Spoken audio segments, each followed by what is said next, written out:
एक छोटे से गांव में गांव का नाम था सुखपुरा। लेकिन उस साल सुखपुरा के लोगों के चेहरे पर सुख कहाँ था। कड़ाके की ठंड ने पूरे गांव को अपनी चपेट में ले रखा था। दिन रात पाला पड़ रहा था। नदियां जम गई थीं और खेत बर्फ से ढके हुए थे। गांव का एक गरीब किसान मोहन था।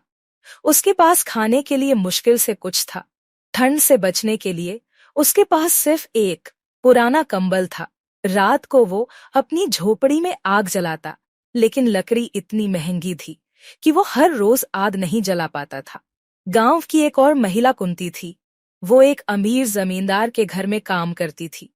जमींदार ने उसे और उसके परिवार को घर से निकाल दिया था, क्योंकि वो काम करने में बहुत कमजोर पड़ गई थी। ठंड की वजह से उसका शरीर थरथराता रहता था।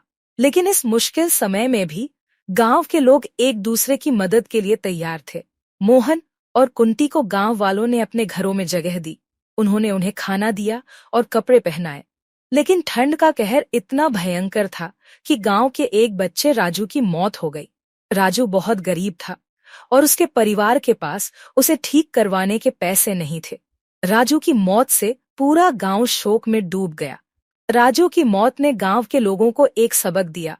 उन्होंने महसूस किया कि प्रकृति के सामने इंसान कितना छोटा है। उन्होंने यह भी महसूस किया कि एक दूसरे की मदद करने से ही हम मुश्किल समय में जीत सकते हैं। कई दिनों तक ठंड का प्रकोप जारी रहा, लेकिन गांव के लोगों ने हिम्मत नहीं हारी। उन्होंने एक दूसरे का साथ दिया और इस मुश्किल समय को पार कर लिया।